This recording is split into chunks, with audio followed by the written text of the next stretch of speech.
आइए दोस्तों, आज हम बात करते हैं ब्लड पार्ट 2 की। जैसा कि मैंने कल आपको बताया था, ब्लड पार्ट 1 में ब्लड की कुछ जानकारी दी थी। अगर आपने मेरा पहला वीडियो नहीं देखा है तो प्लीज़ उसे आप देखिए, तो आपको बहुत अच्छी तरीके से समझ में आएगा।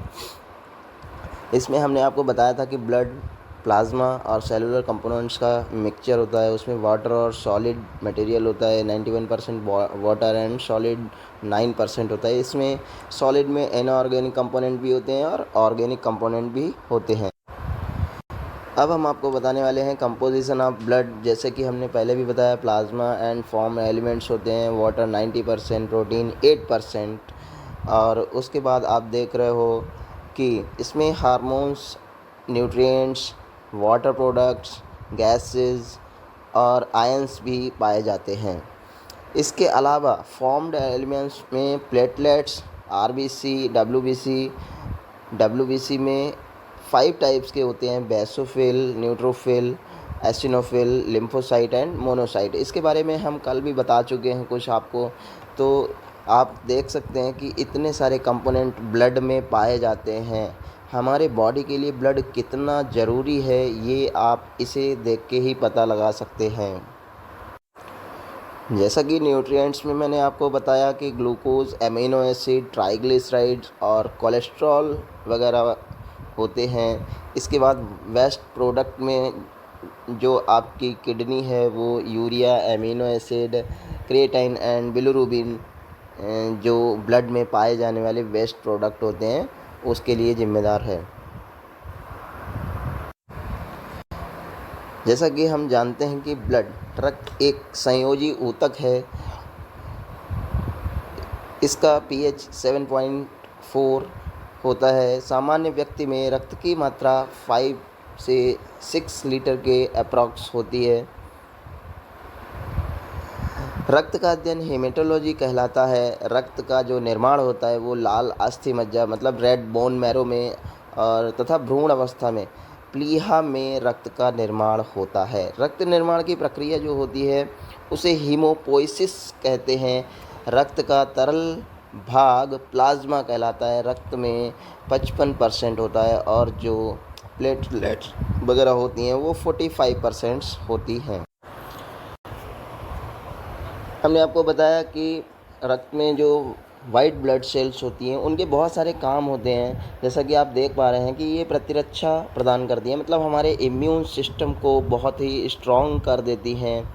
इनको दूसरे नाम से भी जाना जाता है जो है ल्यूकोसाइट।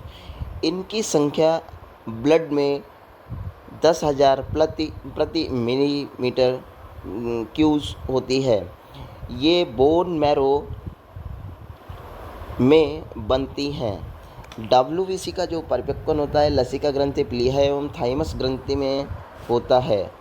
केंद्रक की आकृति व कणिकाओं के आधार पर डब्ल्यूबीसी ल्यूकोसाइट को 5 टाइप्स में डिवाइड किया गया है। संक्रमण के समय मतलब किसी भी रोग के समय डब्ल्यूबीसी का रक्त वाहिनियों से ऊतक में आना डायापेडेसिस कहलाता है। आरबीसी जो होती हैं, लाल रक्त कणिकाएँ होती हैं, ये ऑक्सीजन का परिवहन करती हैं। इन्हें इरिथ्रोसाइट भी कहते हैं। इनकी संख्या रक्त में 55 लाख प्रति MMQ होती है। इनका जीवन काल जो होता है वो 120 दिन होता है। जैसा कि हमने अभी आपको डब्ल्यूबीसी का बताया था, वो 2 से 5 दिन रहता है, बट आरबीसी का जीवन काल जो है वो 120 दिन रहता है। इनकी आकृति द्विअवतल बायोकॉन्केव जैसी होती है। प्लीहा तिल्ली को आरबीसी का कब्रिस्तान कहा जाता है। हमारी बॉडी में जो एक बॉडी पार्ट होता है वो प्लीहा, वहाँ पे जाके आरबीसी की सेल डेड हो जाती हैं। आरबीसी मलेरिया में कम हो जाता है। इसमें एक बात ध्यान रखनी है कि सभी स्तनधारियों की परिपक्व आरबीसी में केंद्रक व कोशिकांग अनुपस्थित होते हैं लेकिन ऊँट व लामा इसके अपवाद हैं, मतलब उसमें ये कोशिकांग अनुपस्थित नहीं होते हैं। सबसे छोटी आकृति की आरबीसी जो होती है वो कस्तूरी मृग मस्क डियर में पाई जाती है। सबसे बड़ी आकृति की आरबीसी जो है एम्फियोमा में होती है। ठीक है। रक्त का लाल रंग फेरस आयरन से होता है। ये बहुत कम लोगों को पता होता है। बहुत इंटरेस्टिंग चीज़ें हम आपको बताने वाले हैं, बने रहिए हमारे साथ कंटिन्यू। आरबीसी में हीमोग्लोबिन की मात्रा 14 से 16 ग्राम प्रति 100 ml में मेल में होता है और फीमेल में 12 से 14 ग्राम प्रति 100 ml हीमोग्लोबिन पाया जाता है। 1 ग्राम हीमोग्लोबिन 1.34 ml O2 का परिवहन करता है। ऊंचाई पर जाने पर आरबीसी की संख्या घटती है, आरबीसी की संख्या बढ़ जाती है।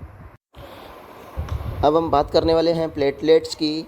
इनका जीवन काल 5 से 9 दिन का होता है। ये केवल स्तनधारियों में ही पाई जाती हैं।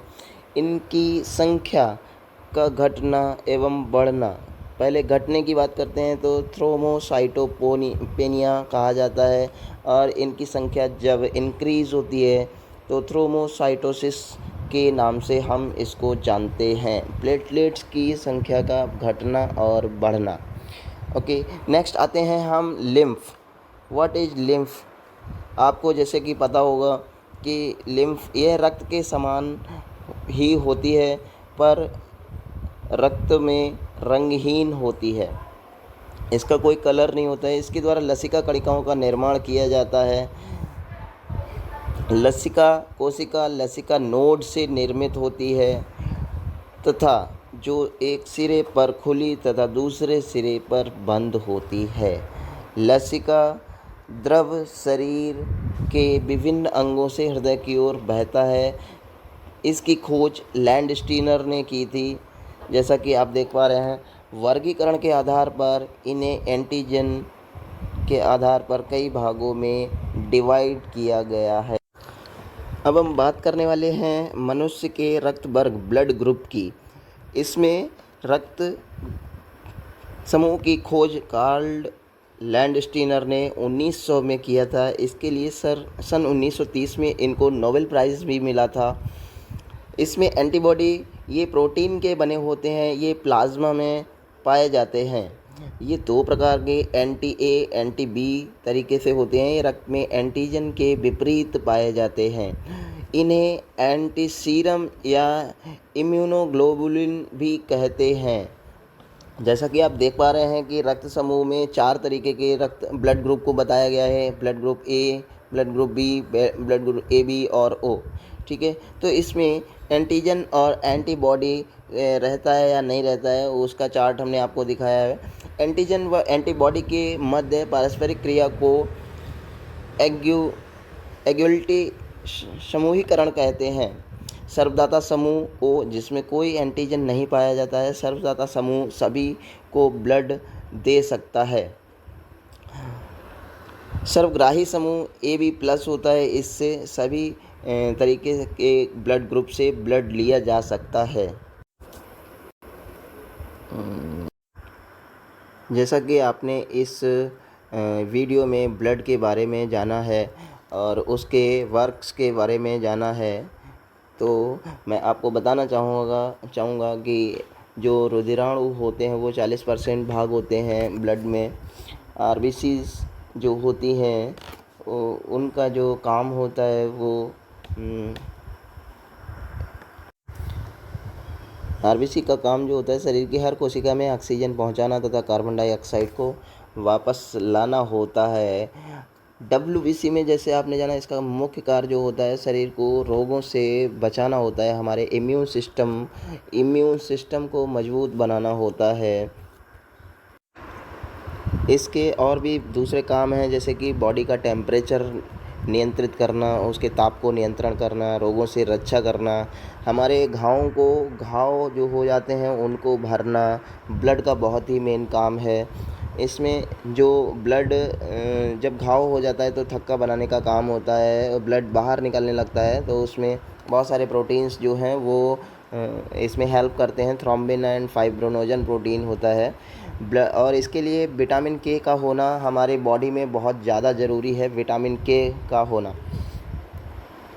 और रक्त का थक्का विटामिन के की ही हेल्प से बनता है।